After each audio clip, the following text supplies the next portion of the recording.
I want you to think of a time when God put you in a place at just the right time and just the right setting that you knew that you were supposed to do something faithful in that situation.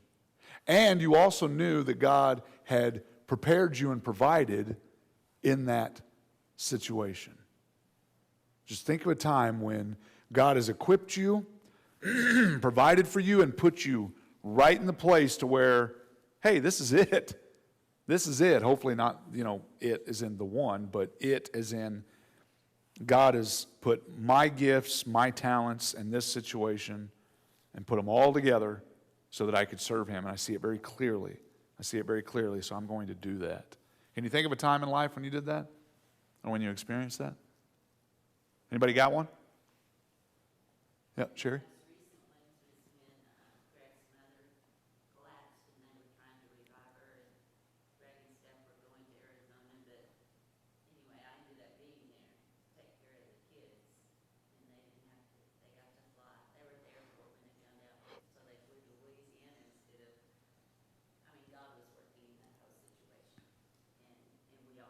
Mm-hmm.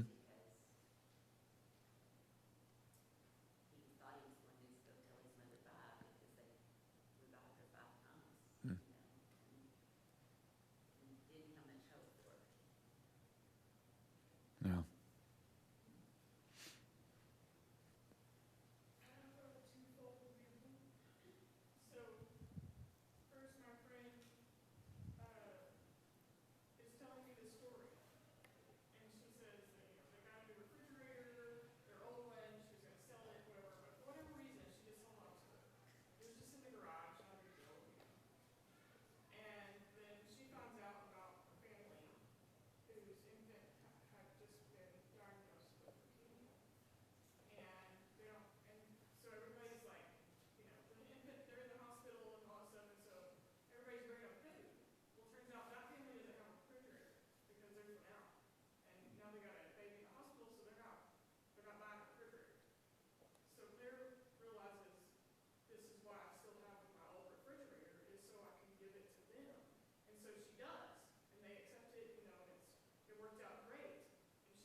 That's two. She's got two. I don't know. Anybody got three? I don't know. Four. Four is the max. Yep. Well, turn over to 1 Corinthians chapter 9. 1 Corinthians chapter 9, we're going to read this story. Well, this isn't the story. This is part of Paul's letter to the church.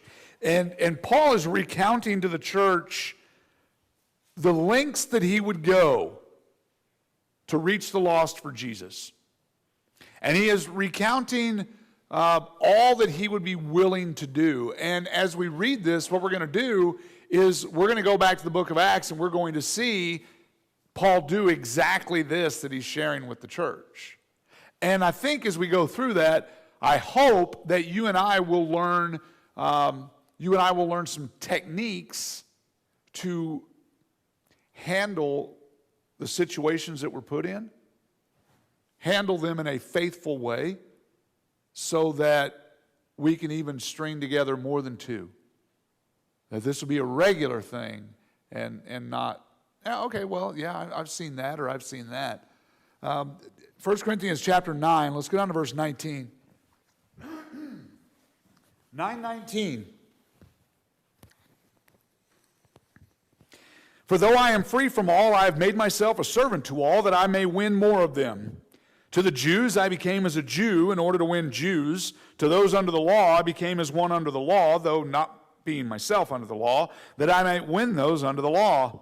To those outside the law I became as one outside the law, not being outside the law of God, but under the law of Christ, that I might win those outside the law. To the weak I became weak, that I might win the weak.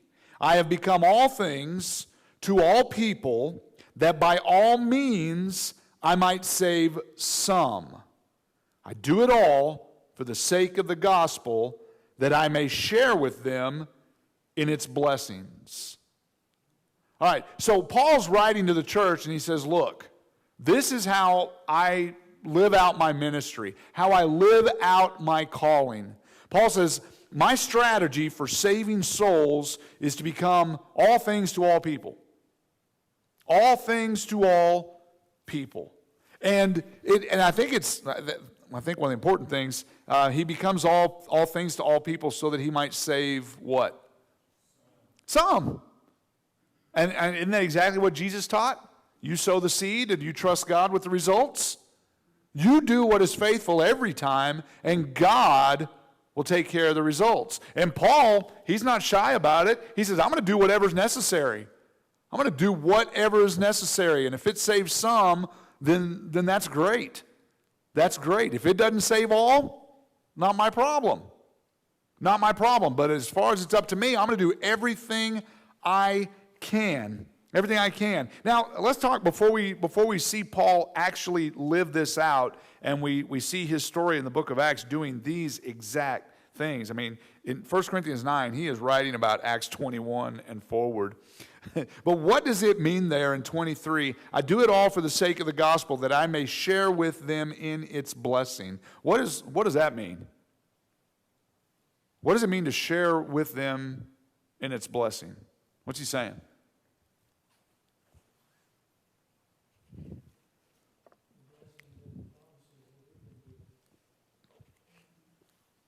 The blessings of the promises? Okay. All right. So is this Paul's way of saying, okay, well, I know what I have received in Jesus Christ, and I just want them to be able to have that same gift? Is that what he's saying there?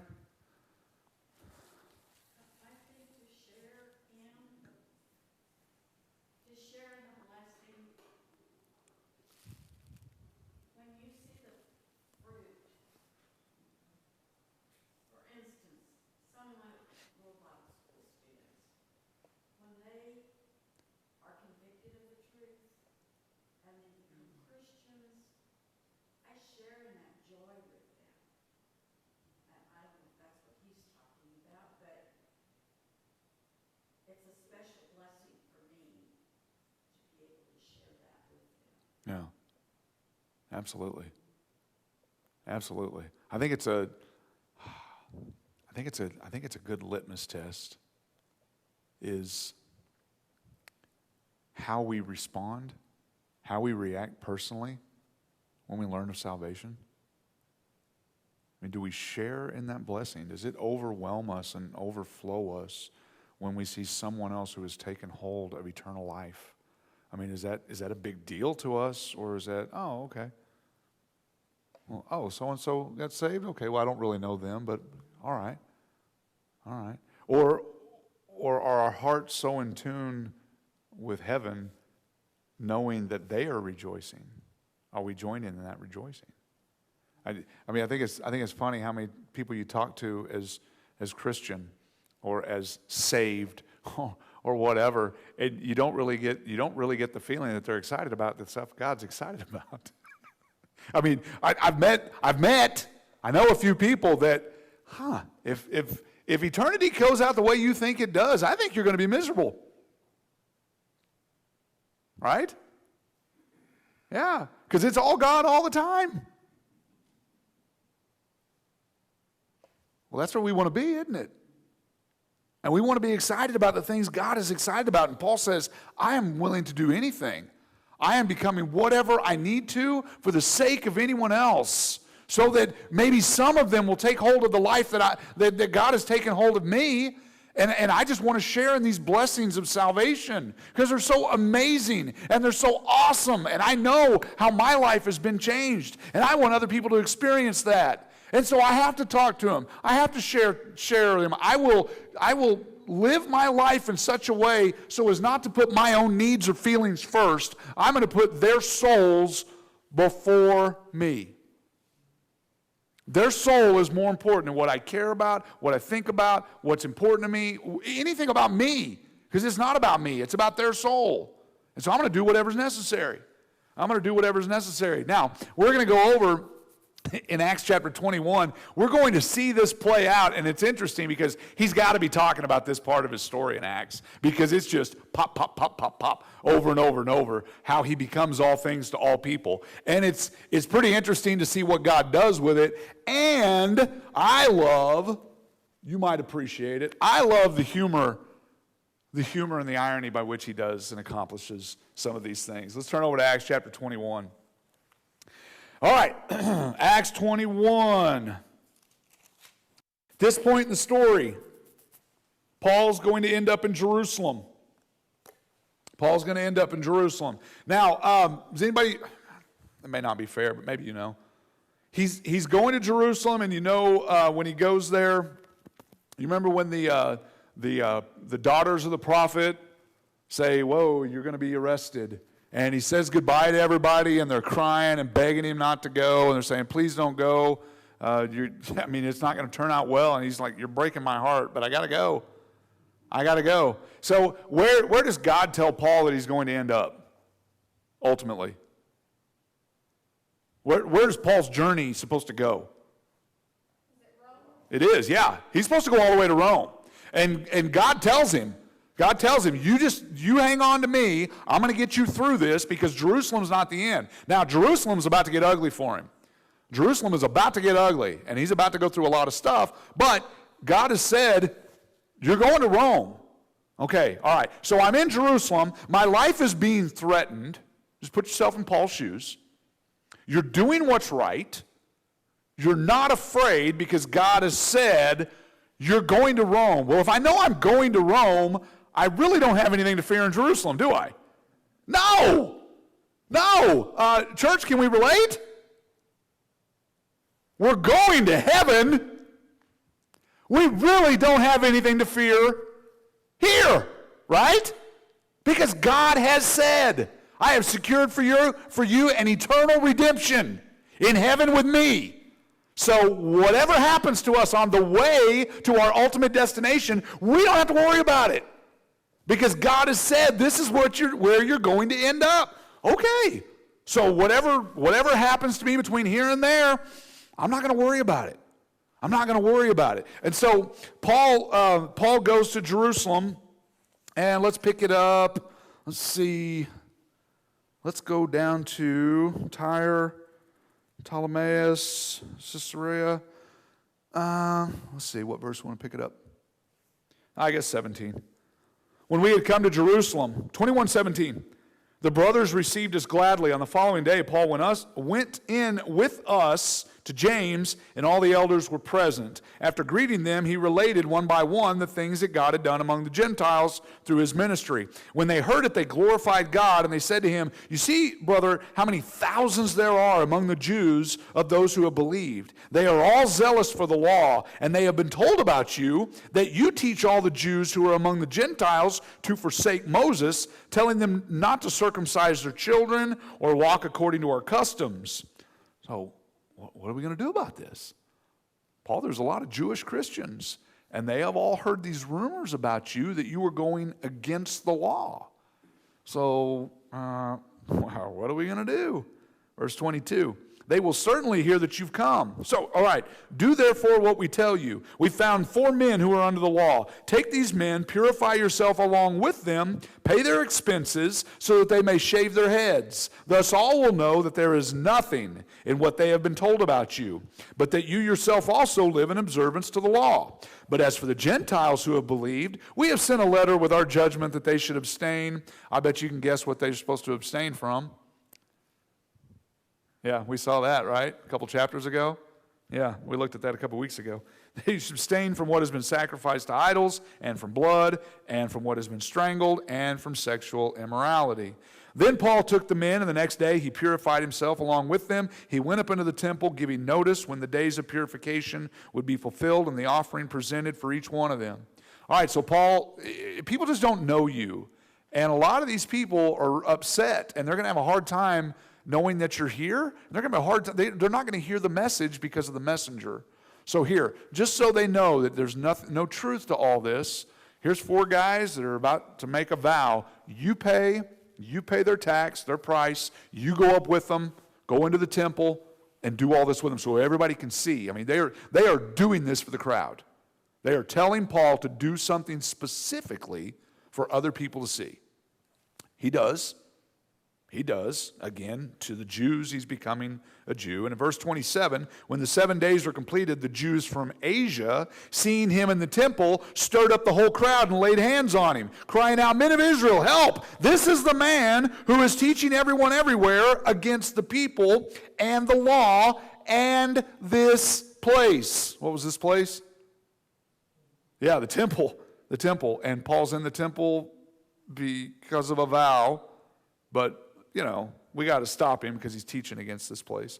Moreover, he even brought Greeks into the temple and has defiled this holy place. For they had previously seen Trophimus, the Ephesian, with him in the city, and they supposed that Paul had brought him into the temple. So, the crowds are fueled and upset based on an assumption that they have made. I know it's hard to relate to, the Bible and all of its stories, but there's that. Verse 30. Then all the city was stirred up and the people ran together. They seized Paul, they dragged him out of the temple, and at once the gates were shut. Okay, so he joins the four under the vow so the people know, okay, you really do observe the law. These Jews from where? Where are these Jews from that are getting hands on him? From Asia. Yeah, we'll see that again later because this story is going to carry on. Paul's basically going to be ramshackled up through the different levels of Judaism and Greek and Roman and as he's worked up. So the Jews being from Asia is going to come back. And then here's an important part of the story. Does anybody remember before we read on in these following verses? Who's he get saved by? From these group of Jews. Yeah, the Romans arrest him. I mean, this has become such a kerfuffle. Roman soldiers who are walking the streets, they see this go on, and they grab Paul, and they arrest him just to keep him from being killed. They don't even know what to arrest him for. They're just like, come here. And they grab him and they save him. Verse 31, as they were seeking to kill him, word came to the tribune of the cohort that all Jerusalem was in confusion. All right? And that's what we don't like. That's what, Rome doesn't like. Roman soldiers, you have a job to do, right? You are stationed here to keep everything nice and peaceful. No uprisings, no riots. I mean, if the word gets out that your area is the site of a riot, you're in trouble. So keep the peace. Well, I mean, the whole area is going crazy. Paul's at the center of it, so they've got to grab him. He at once took soldiers, centurions, verse 32. He ran down to them. When they saw the tribute and the soldiers, they stopped beating Paul. Then the tribune came up and arrested him and ordered him to be bound with 2 chains. He inquired who he was and what he had done. Arrest that man. All right, now that I got you. What have you done to be deserving of being arrested? That's what I need to know here. All right, so some in the crowd were shouting one thing, some another. As he could not learn the facts because of the uproar, he ordered him to be brought into the barracks. When he came to the steps, he was actually carried by the soldiers because of the violence of the crowd, for the mob of the people followed, crying out, "Away with him!" As Paul was about to be brought, in verse 37, into the barracks, he said to the tribune, "Can I say something to you?" And he said, "Oh, you know Greek? Are you not the Egyptian then, who recently stirred up a revolt and led the 4,000 men of assassins out into the wilderness?" That's an odd assumption or accusation. Paul replied, "I'm a Jew from Tarsus in Cilicia, a citizen of no obscure city. I beg you, permit me to speak to the people." When he had given him permission, Paul, standing on the steps, motioned with his hand to the people, and when there was a great hush, he addressed them in the Hebrew language, saying, "Brothers and fathers, hear the defense that I now make before you." When they heard that he was addressing them in the Hebrew language, they became even more quiet. Now, as you read through this, it cannot be lost on you that Paul is the perfect person at the perfect time for God to call and say, "I need you to spread my good news." I mean, he's a Jew, but he speaks the Romans language, and we know this because in the next chapter it's going to be revealed that Paul is what? He's a Roman citizen, right? So all of these things are falling into place. So he's arrested by the Romans because the Jews are upset, and he speaks to the Roman and says in Greek, hey, can I say something? I mean, this whole thing's about me. Can I say something? Oh, you speak our tongue. You speak our language. We thought you were that crazy guy who was out in the wilderness with those assassins. What? No, that's not me. I don't even know what you're talking about. I don't even know what you're talking about. But I just wondered, can I say something? Okay, so they give him permission, and he turns around. He starts speaking in Hebrew. He starts speaking in Hebrew. When he speaks in Hebrew, and all the Jews hear their own tongue, and what does he do in the rest of chapter 22? What does he do here? Yeah. He testifies, he witnesses, he tells a story. He tells a story. Now that I got your attention, I need to let you know what God has done. Now that you've slowed down enough to listen, I got to tell you what God has done. It's like, I appreciate what Autumn said, what Autumn told her friend. God is working. God is working. God is working. And he puts us in place in church. I want us to have eyes that see. Eyes to see where God puts us specifically. I mean, I can't tell you how many times when I talk to people and the story is usually, I wish I was better prepared. Or I was in this situation and I had no idea how to handle it.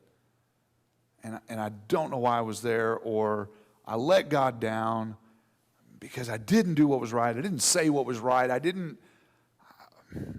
how many times we feel that way instead of trusting, hey, look, God has told us where we're going. God has told us where our journey ends. And so we know that he's going to take care of us all the way to that journey. What are we doing along the way? What do disciples of Jesus do along the way? They live for him and they share the good news. That's what they do. They bless others wherever they go. They bless others. They bring good. They don't bring curse. They bring blessing.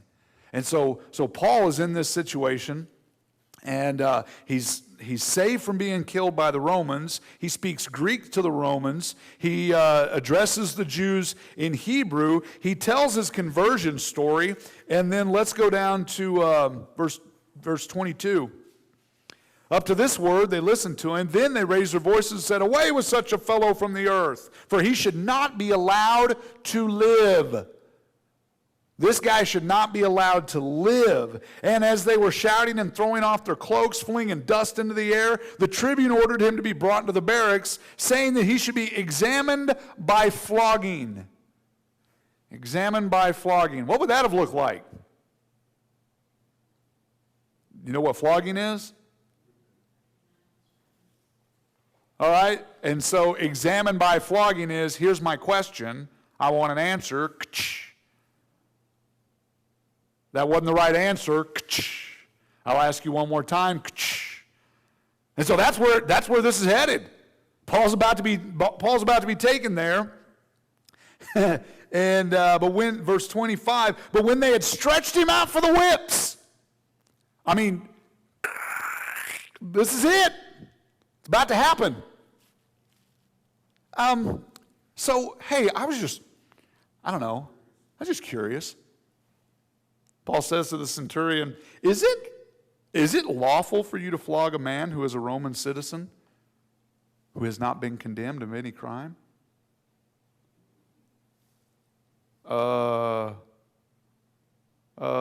Hey, what you're doing, you see, I know the law. I know the law, and I have rights. I have rights. Well, isn't that an amazing thing? Paul doesn't say, well, you know what?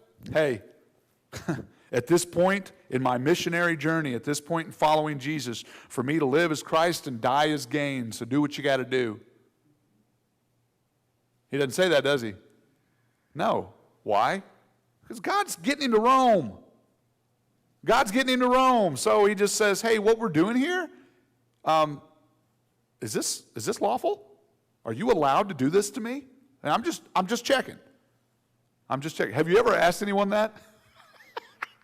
Have you ever asked anyone that was about to do something wrong to you if they had permission to do that?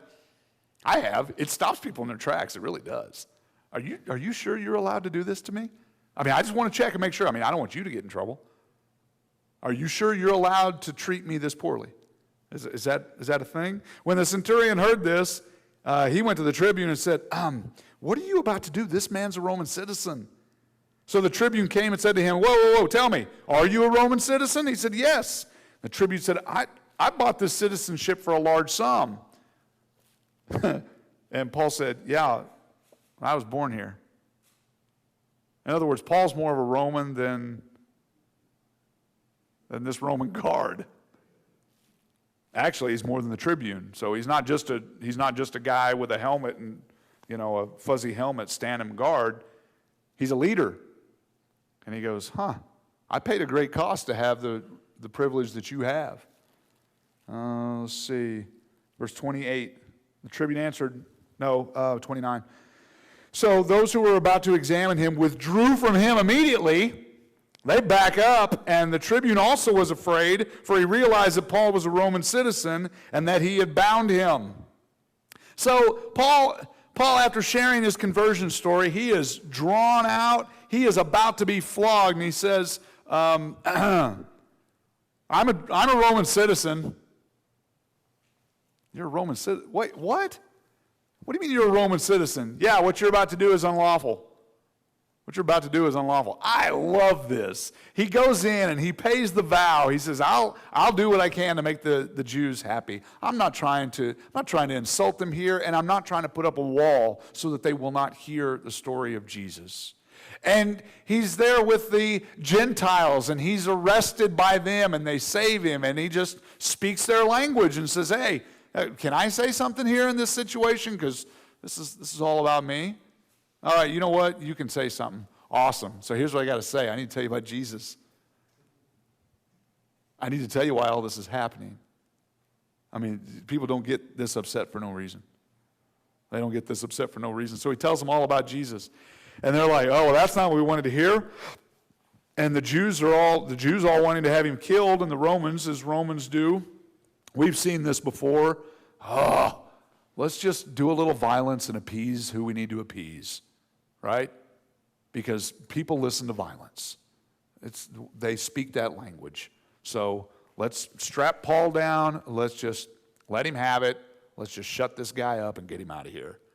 And Paul just goes, you allowed to do this? Because I wouldn't want you to get in any trouble. I wouldn't want you to get in trouble for hurting me, because I'm a Roman citizen.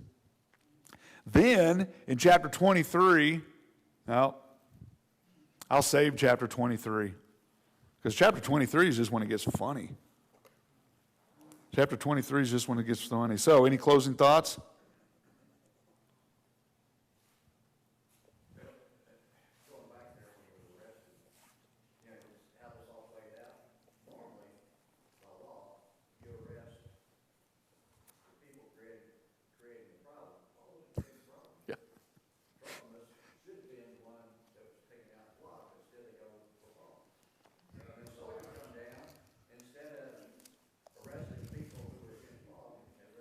Yeah.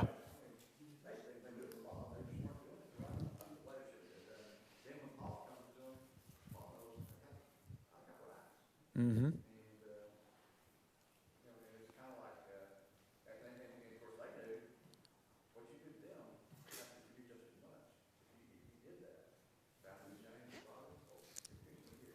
Yeah.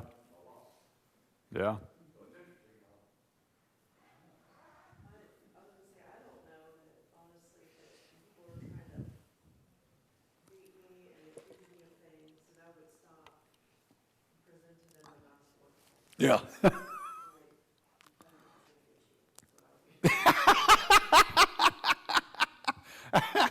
Yeah. Yeah. But that's the amazing thing about the story of Paul. And we have to hear it because it convicts our hearts. Because we've all been in those situations to where Jesus should have said something there. And he should have said it through me. The good news should have been shared there. That was a moment for mercy to be seen, and I held it. I held it. We're all guilty of it. We're all guilty of it. And so that's why we have to continue to go back. We have to continue to go back to the story and see how it's done. See how it's done, because we like to consider ourselves, well, that's not me. I'm not an evangelist. That's not my personality. No. You're a follower of Jesus. You're filled with His Holy Spirit. And if He's going to put you in a situation, He's going to equip you to get through the situation. So, but yeah, that's a hard thing to look at, because when it's hot, we're not thinking of their souls all the time, are we?